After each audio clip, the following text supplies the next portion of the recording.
They don't take money out of circulation. They just make more. It's like a tax that nobody sees. Everything saying that Bitcoin is a flight for quality, but it's actually a flight for safety, away from fiat, away from CBDCs, away from all this madness going on. Stack sats before the end of January. As hard as you can. Why did you came into Bitcoin in the first place? I got into Bitcoin properly in 2020. I missed it years ago. We were playing around with this. My friends were in front of me, and they were buying Bitcoin years ago when it was like $30. But I didn't do my homework on it, and I just said, "Oh, it's not for me." I missed it again at about $100 as well, and said it wasn't for me. In 2020, my brother told me about the halving. Hadn't done my homework on it, and I missed that 5k Bitcoin or 5,500 Bitcoin. Yeah, because I just hadn't done my homework. But I really got into this really properly, like kind of the end of 2020, when I understood. First of all, my background is for a long time special events. I've done a lot of event management. We've been doing that. We have a business over here for 27 years doing special events. But I also was involved in an IT company, a data company that I'd started and I founded, and that was going very well. And the government closed us down, as we all know. In 2020, everything was closed down. Special events was closed down. Concerts, outdoor events, everything was all closed down. And in Ireland, we were hit a lot harder than other countries. It was actually closed down for about 18 months. But what it gave me was time to really go in and start working my other business that I had, and doing a bit of research. But the strange thing about it is, in 2019, toward the end of 2019, we started getting data about something that was coming, something big. We didn't actually know exactly what it was, but in February, bang, we knew what it was then. Okay. And as we seen, the whole thing was, the whole world slowed down. I think Ireland was one of the first countries to stop flights coming in to the country in March. Paddy's Day parades was cancelled over here the first time ever in the history of Ireland. Things started to change at that time. So it gave me a lot of time, because my main business was closed down, to go in and start learning. Yeah. And somebody introduced me to cryptocurrencies. I went down that road first, like a lot of us did. Don't get me wrong, I did make a few quid out of it.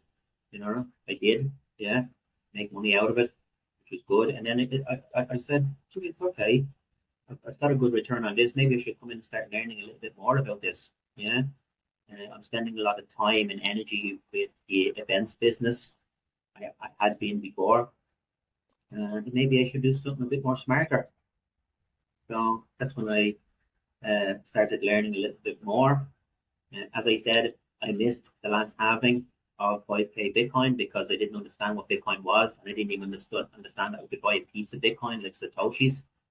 I didn't know that there was 100 million Satoshis in a Bitcoin. Yeah. Did you thought that you need to buy whole Bitcoin? I thought I would have had to buy a whole Bitcoin. Exactly. Like most people still do think that. And that's why people are focused on the price. And they say, oh, well, I can't afford it. I can't afford it. But I started buying Bitcoin when it was $52,000. That's how long it took me to cop onto this. On 5k, basically. Yeah. But everybody goes down their own journey of it, yeah. But the thing about it is, once I started buying it and I started realizing what it was, the more work I'd done on it, the more I started understanding about it. Yeah. And initially at the beginning I was saying, well, how could this be made? Like, we heard about Satoshi, we know he disappeared like in 2010, in early 2010. Or the end of 2009. How could somebody, a human being, make something like this and just leave it to the world? I just couldn't understand that. And a lot of people still don't understand that, you know, until you do your work.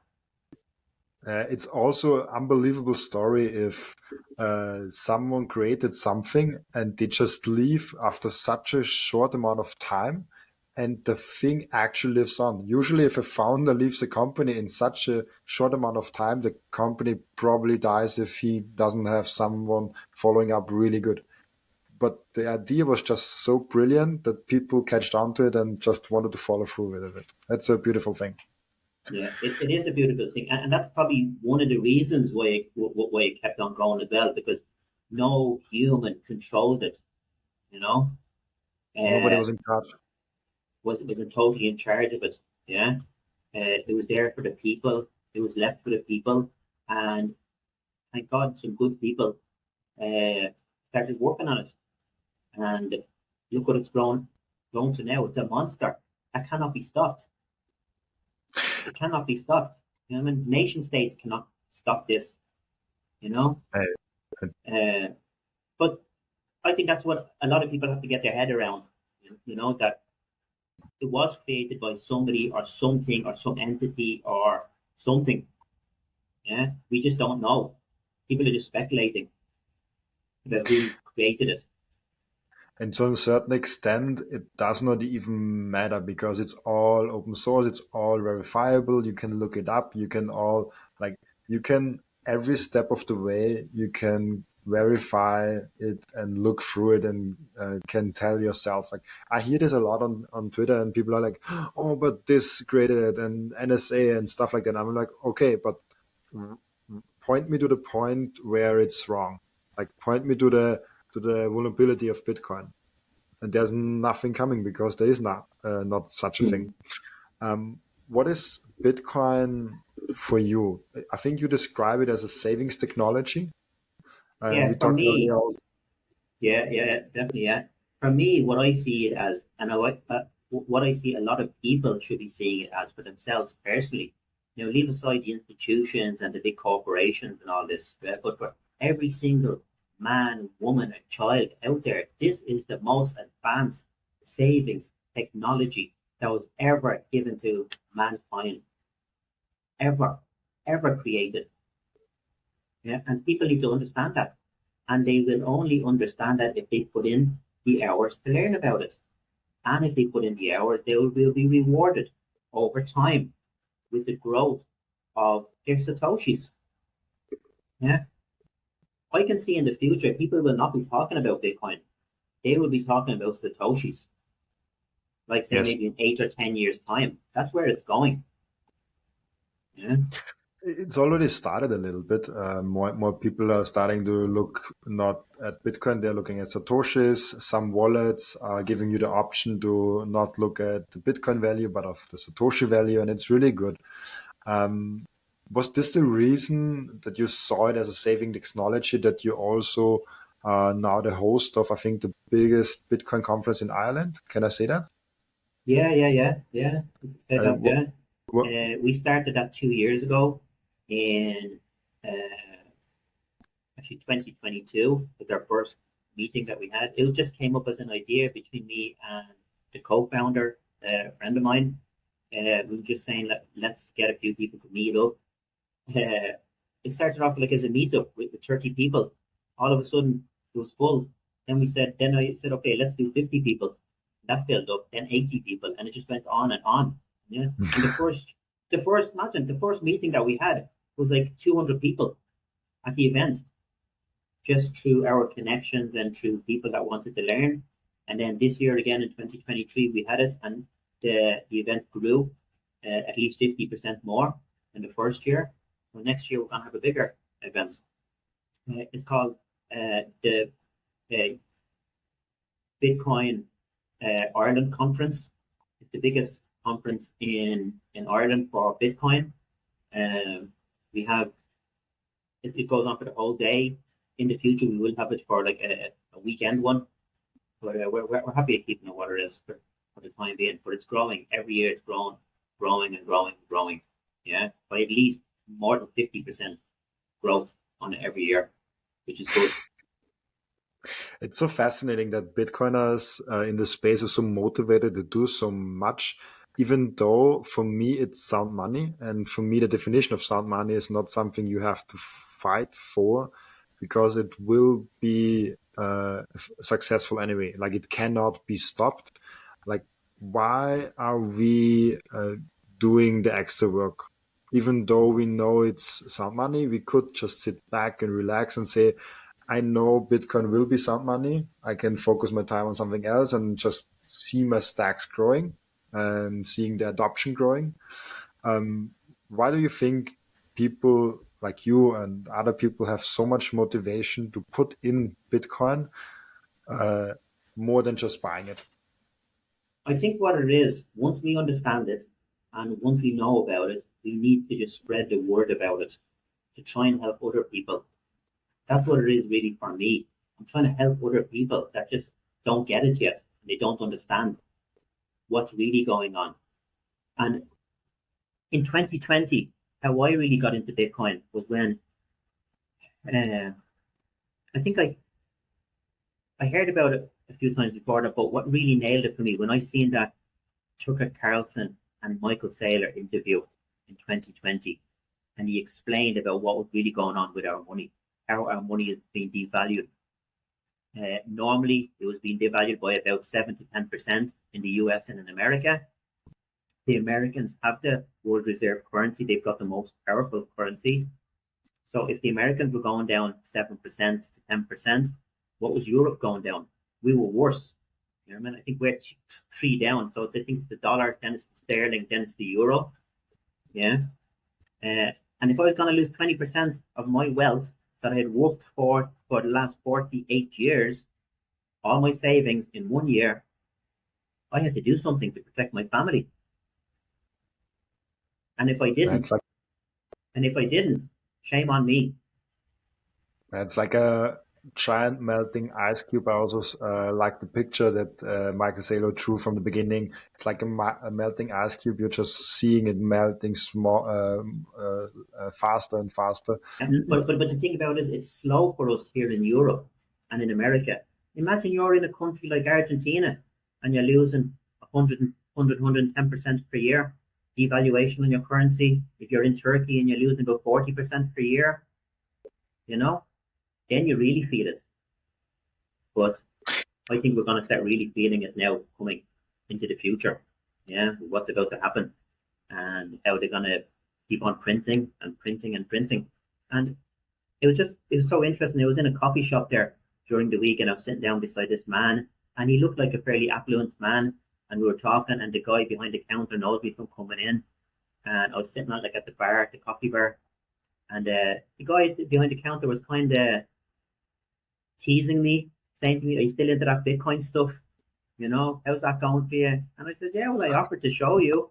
I offered to do you a Zoom with you.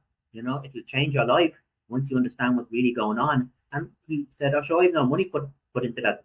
I said, but you can buy 10 euros worth or 50 euros worth every week.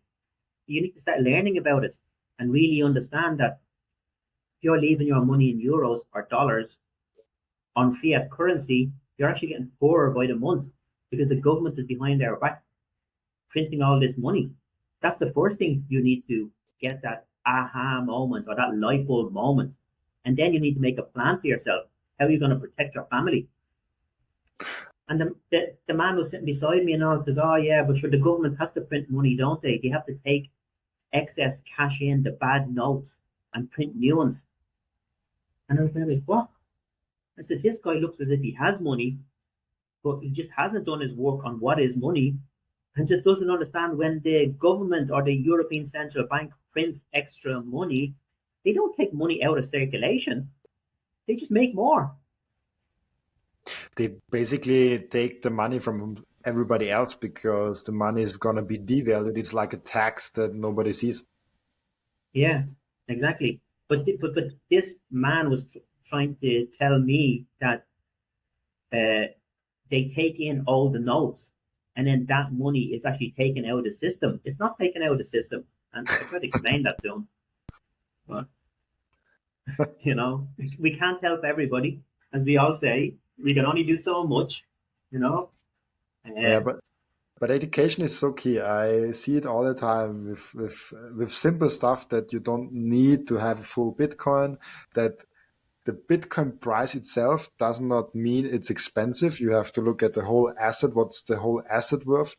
To put it in perspective, what do you think is the most misunderstood Bitcoin property, or the biggest misconception that the mainstream media, the normal people have about Bitcoin, and how can we tackle that? Yeah, I think that one of the main misconceptions about it is that if the electricity goes off, that your Bitcoin's gone. So, somebody at the weekend only said that to me again. What about if the electricity goes off? And I said to her, if the electricity goes off, we have a lot more to worry about rather than Bitcoin. And if the internet goes off, we have a lot more to worry about Bitcoin. Oh, so there's a thing that like, oh, what's happened? And this is interesting for me because I think even if we have outages and shortages with electricity or the internet, Bitcoin will be the last thing that breaks down because it's so decentralized. The banking system, all the other systems we have in place that require internet or electricity will be out first. Yeah, Because they will be. it just needs like 1, 2 laptops where it's still running, Yeah, and this whole system can be rebuilt and everything is still there. And as you said, if there's no electricity for a long period of time on the whole world, we have other problems. Then you need to be in shape, maybe a gun, yeah, and I don't know what else. yeah. Well, we're gonna have a lot more problems Yeah. if the electricity goes down and the internet goes down. So I'm not worried about that, to be honest. You know, Yes, we see that that's happening true. long. And hey, if it goes down in my country, I'm out of here. I can bring my assets anywhere in the world. People don't understand that. You can't move your house, you can't move your gold. Try moving your silver to the airport. Right. I can This take was more. also interesting in the war of Ukraine. I saw a lot of people and a lot more interest in Ukraine about Bitcoin because Bitcoin you can actually get out of the system, or even with donations to political parties, they are getting um, with Bitcoin. So like there's Yeah. a lot use cases for that. Um, so you have Megler Dental, as we can see also on your T-shirt. You are the host of the Ireland Bitcoin conference. You do a lot of entrepreneurial and business stuff, and you also have this kind of mindset. You're not this only on the paper. So, what do you think is like in the Bitcoin sphere, the in the Bitcoin ecosystem, the biggest businesses that will arrive? Is it the exchanges because they have to adopt, they have to onboard the people? Is it some Lightning network? What do you see in the development, the whole Bitcoin ecosystem? Yeah, there's a lot coming. There's a lot coming. I see the base layer of Bitcoin like the internet, and then layer twos are like Google, Facebook, Instagram, all these other companies that came along, right? So because we're buying the base layer, right, not the ETF, just the base layer, the real Bitcoin, the value of these new companies when they become unicorn companies or billion-dollar companies, yeah, the value of them is going to automatically go into the base layer. That's what I can see. So that's why for the last year and a half, I've been stacking as hard as I can to buy as much as I can, yeah, to own the base layer. And then in the future, maybe in 3 or 4 years, when we can't buy the base layer, because I do believe, once this ETF hits, a lot of people are out of buying Bitcoin. What do you mean with out of buying Bitcoin? Because I can see the price going so high once these institutions get involved in it. Yeah. Regarding this ETF, right, we've got 12 companies now at the moment, the likes of BlackRock, Fidelity, ARK Invest, we can name them, yeah, loads of them, okay, that are getting ready to launch this ETF, right, and sell the ETF. I think as well there was a new video put out there by Bitwise, was it? One of the companies that has a I spit pending a bit. ETF Yeah. approval. There's a new video that's after coming out. I only seen it there today, just briefly. It's an advertising video. Google as well is after changing the terms and conditions behind the scenes that most people don't know, that institutions and these big funds with it to start advertising about Bitcoin. So that's a game changer. That only happened in the last, let's say, 10 days that the terms and conditions changed. Yeah, there's like out of those 12 companies, they're managing about $20 trillion of assets. Yeah. BlackRock is the biggest one. 20 trillion. You take 1% of that, we're talking about 200 billion. That's probably going to be coming into Bitcoin in the first year, right? At at the moment, there's about 25 million being spent, approximately about that a day, on Bitcoin, right? So people need to just do the maths. Yeah, even if they put 50 billion in the first year, divide it by the amount of days, and see how much they have to spend to start buying the Bitcoin. Yeah, it's going to go up to about 150 million, probably minimum a day, that they're going to start spending. So of course that's going to cause it's a supply and demand. You know, it's mathematics. Yeah, it's not really complicated that people are trying to make it out that it's really complicated. Yeah, it's really simple maths. Yeah, and people say like that there's 21 million coins. There's not 21 million coins. That's the maximum coins that are out there. There's 19.6 million coins made. Out of those, there's about 3.5 million that people cannot get access to because they lost their private keys. So we have about 16 million, approximately, coins. Out of those 16 million, there's about 75% that have been taken off the exchanges and haven't moved for 1 year, and about 58% that haven't moved for 2 years. Yeah. So on the exchanges, there's only about 1.8 million coins on the exchanges that these people can actually buy. Yeah. If you work out a price of about 50,000, we'll just say on average per coin, yeah, 200 billion is going to eat that 1.8 million coins very, very quickly. So what do you see as a price range possibility for end of 2024? Listen, from what I can see, this is going into hundreds of thousands. That's what I can see. Supply, demand, the volume of money that's going to come in, the institutions are coming in. So basically you're saying the next few weeks or months is the last chance to get Bitcoin under 100K? I think before the end of January, people need to get in. After that, it's going to start going up and up and up and up and up and up. I can see, now, I don't like coming out there with figures, but to me, it's a no-brainer. Really, it's a no-brainer. Yeah, supply, demand, the volume that's coming in, the people that are coming in. This is a whole new different type of people that are coming into this. You know, us Bitcoiners are buying like $1,000 a day. You know what I mean? 10 grand a day or whatever. These people are coming in to buy hundreds of millions, if not billions, per day. And the craziest thing, there's not one, there's like 5, 10, 20, and maybe in the future even more. And they're all competing that the investors are investing their money with them. So they will advertise as Bitwise, as you said it. They will make marketing events. They will make a lot of investments, even outside of the just putting in money in Bitcoin, but outside of the whole sphere. This will bring a lot of eyeballs and attention to Bitcoin, as I think also. Yeah, the whole narrative is going to change from the mainstream media next year, right? Let's think about this logically, right? Bitcoin controls it. I mean, BlackRock controls all the media. They control everything. They control all the top corporations in the world.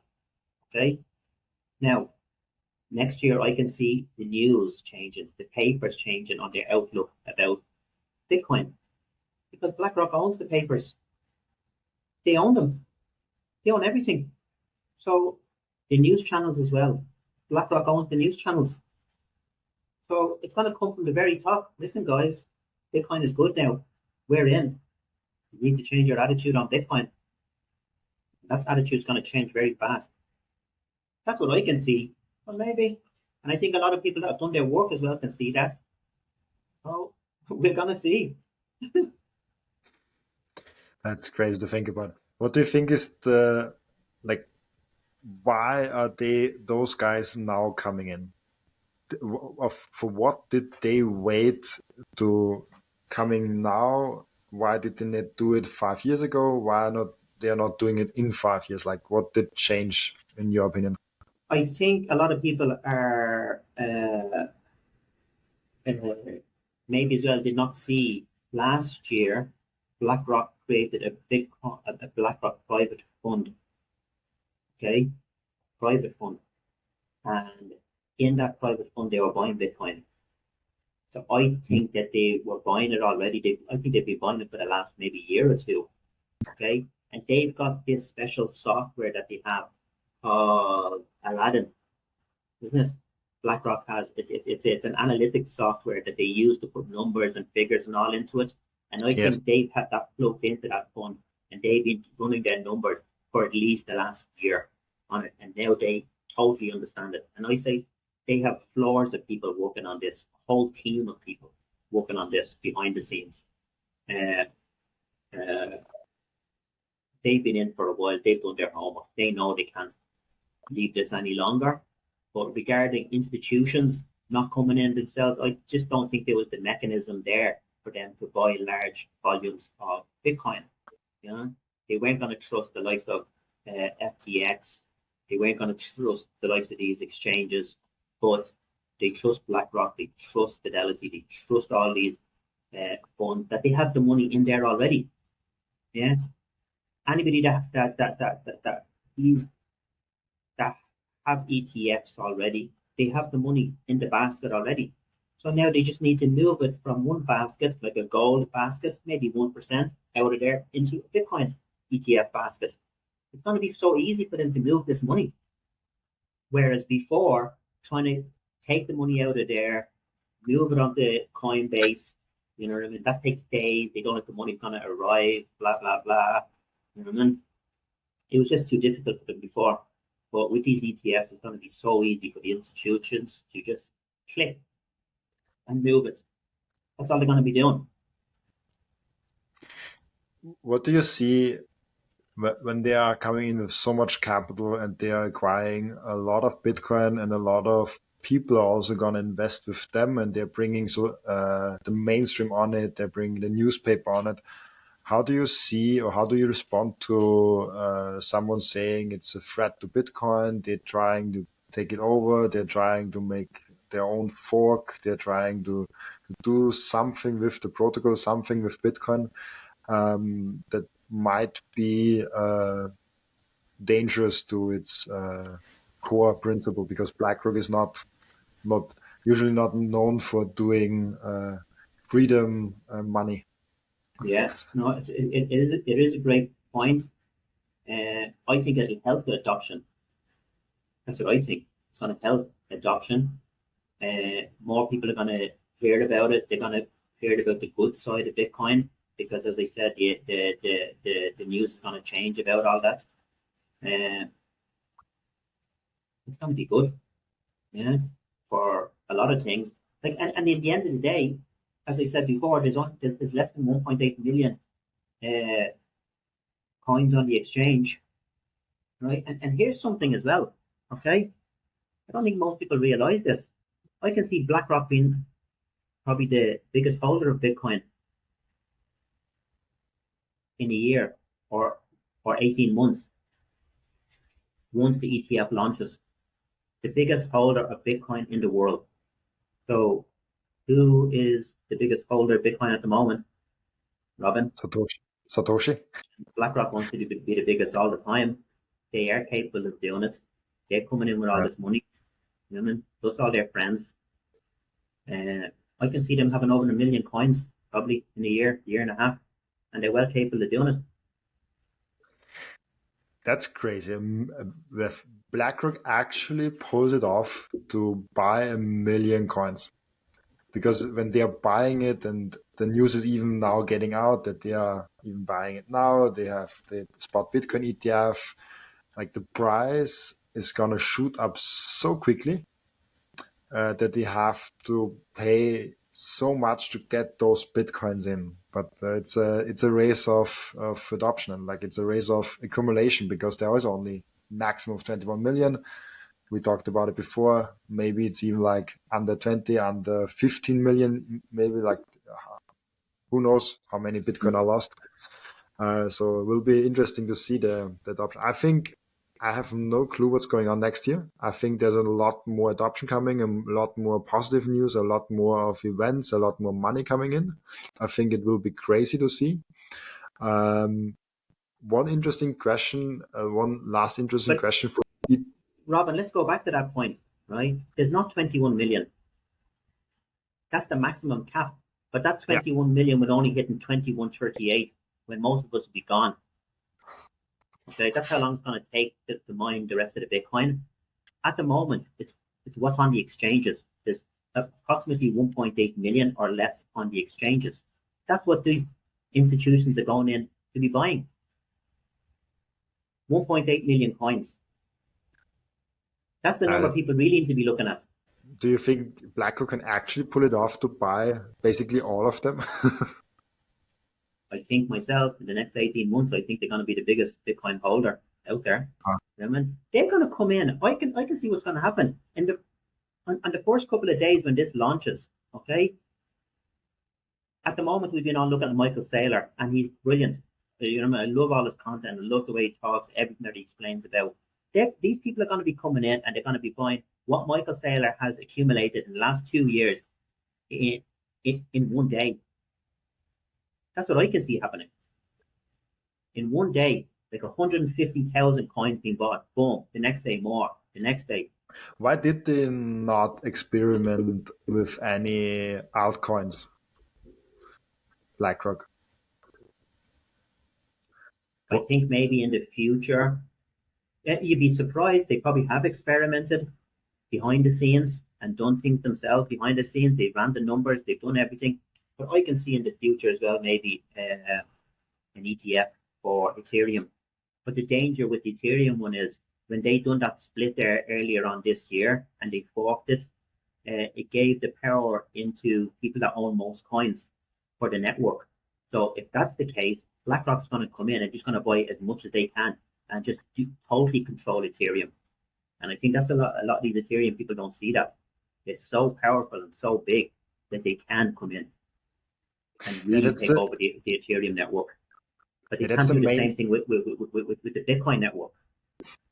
Yeah, that's the thing with all the altcoins, because if in any altcoin BlackRock comes in, they control the network immediately. They are just the biggest stacker, they're the biggest holder, they control the narrative, they control everything. Bitcoin is the only thing that's BlackRock proof, I would say. That actually they're just contributing to the adoption, but not to any control whatsoever. Yeah. Did you experiment with altcoins? I did in the early days. I did, yeah. And I learned my lesson, you know, like probably a lot of people doing with Terra Luna. You know, we all got wrecked in 36 hours. There was no hope. You know what I mean? There's no hope of saving yourself because it went down so fast, so quickly. But I learned my lesson.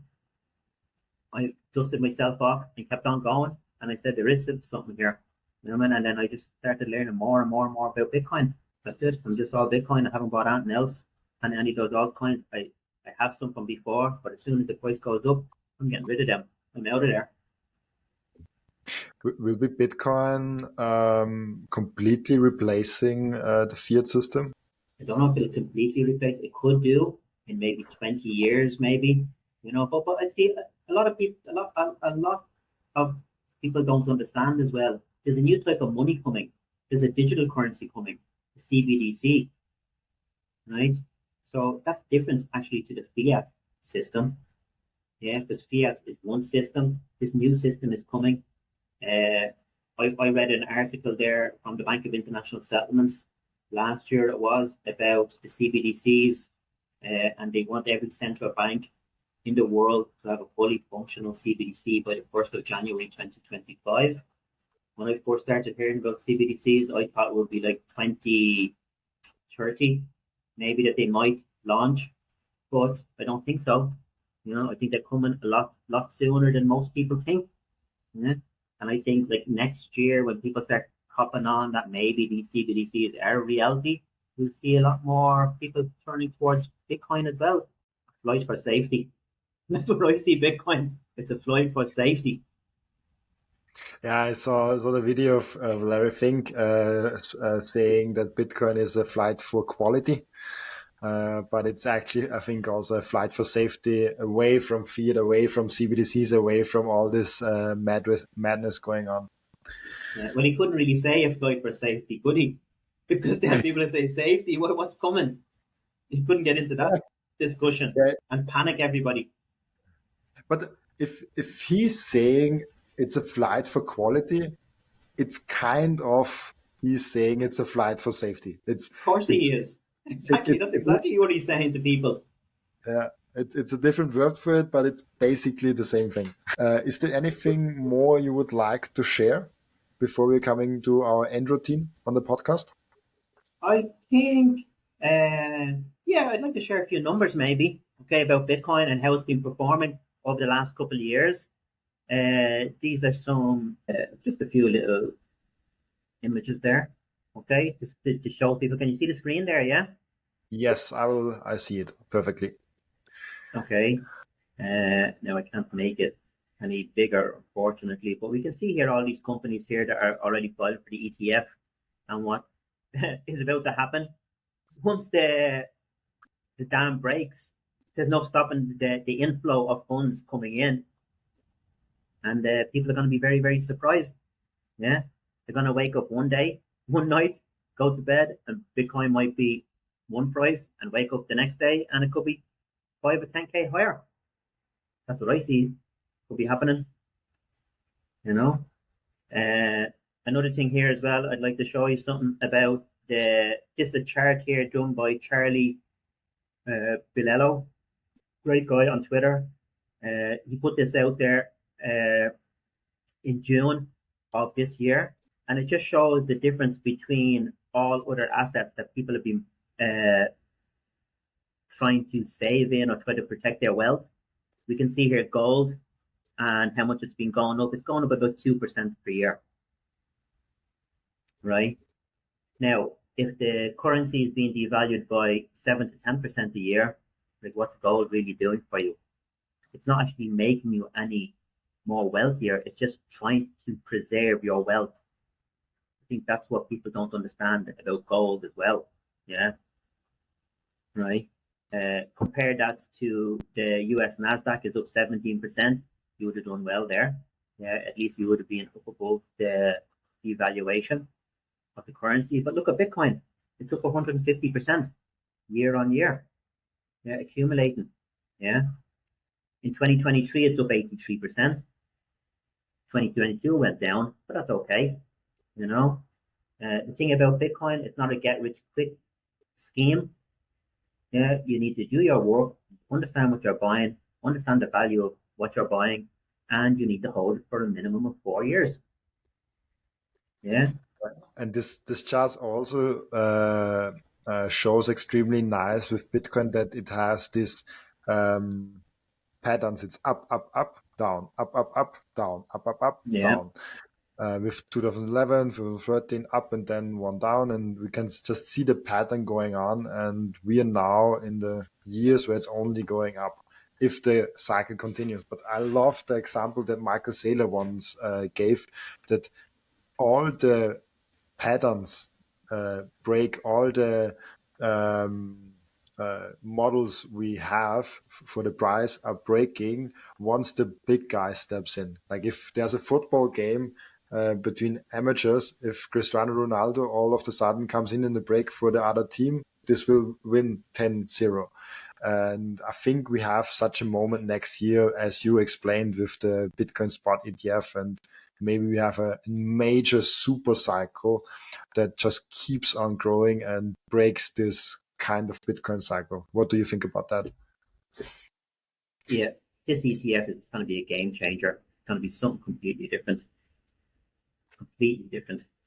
Yeah, than what's been happening the last couple of years. This is another chart here. The one I had before was up until June. This is July, the 14th to the 7th, 2023. And you can see here at this one, you know, it's still going up 150%, yeah, on average annually. Even if it was going up 50%, at least you're still beating monetary devaluation. And that's what people need to get understand in their head. If you have a business or if you're working somewhere, right, you at this moment you need to be increasing your prices by at least 10% per year, or you have to be getting increasing your wages by 10% per year, because because behind your back the currency is being devalued by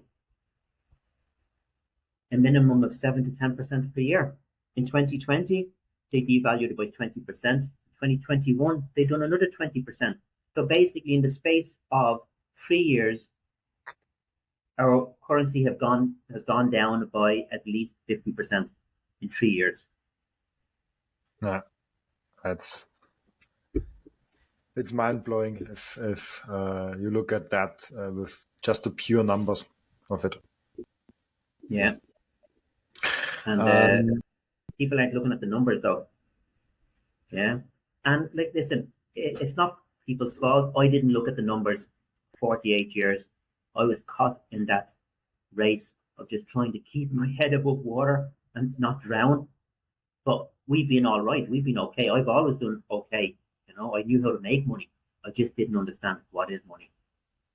Yeah, a lot of people learn that really late, as even Michael Seyr, because we talked about him, he understood money in 2020. He said it himself. He was a public CEO for over 20 years, but never understood money. And you have to learn extra about it. If you're just living in the fiat system, and even if you're doing good or bad, you don't know what money is.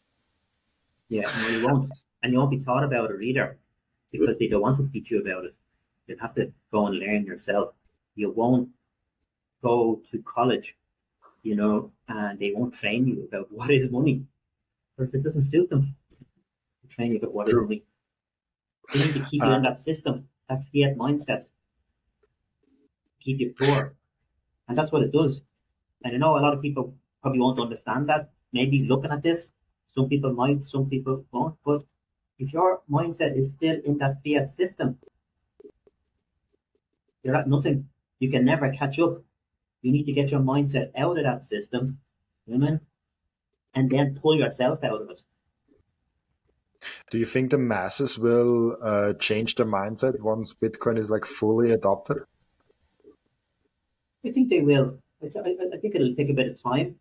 But you have to remember as well, adoption is going to take a bit of time. Now, I seen something there last year about how Bitcoin was being adopted, and at the moment it's been adopted 3 times faster than the internet was being adopted in the early days. So that being said, at that rate, in about 2.5 years' time, there's going to be about 1 billion people chasing after 21 million units in total.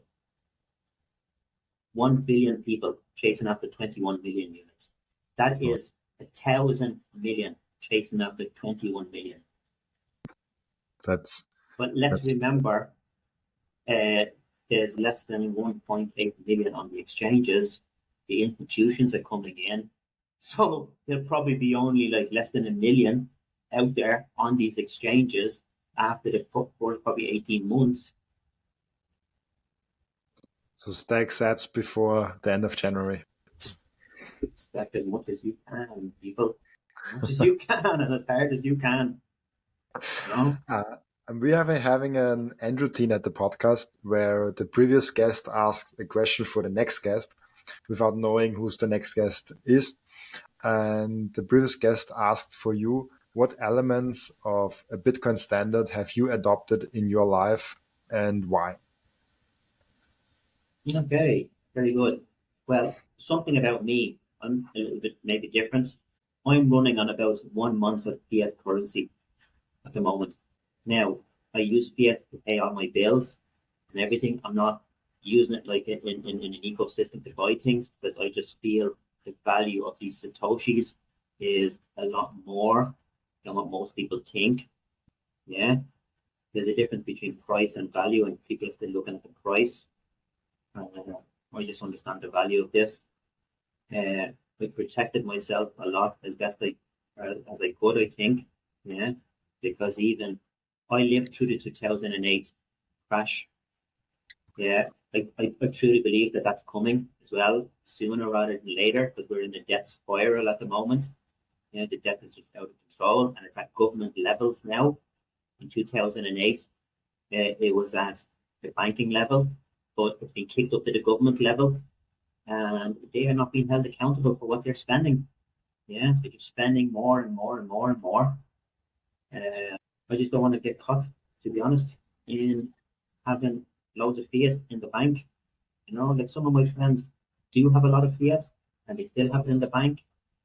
But that being said, they won't take an hour out for me to do a Zoom call with them and show them why they should put a portion of that into Bitcoin as an insurance for what's coming. But for me, I'm out. I'm out now, more or less. I'm running, as I said, 1 month of fiat. That's all I was before on a good 3 to 4 months. I thought that was enough, and it was enough, no problem. But the thing about it is, if that really does happen, Bitcoin is the most liquid thing out there. If I would have put that into property, I couldn't have sold the bedroom out of my property, but I can liquidate a few Satoshis or a Bitcoin if I want to, a whole Bitcoin if I want to, anytime, any place, anywhere, and faster than anything else that I've done before, like property or like companies or stocks or gold or anything like that. It's just sound money. Great. The sound great. money, yeah, the hardest type of money. We can bring it anywhere in the world. It can't get seized from us as well. Like anything that most people have out there can be taken from them by force, like their house, their car outside on the road, yeah, their bank account can be taken from them by force. You won't even know your bank account being taken off you. You'll just get a notification say your bank account is closed and sorry, everything's been seized. That's all will happen. You know, man, your car, you might see the tow truck come driving up the road with your car in the back of the tow truck. What can you do then? Yeah. People still don't get it, you know, but all these physical things that we have can be taken from us by force. It's a great ending point. Thank you for doing it, Lawrence. No problem. We'll talk again soon, yeah? Yeah.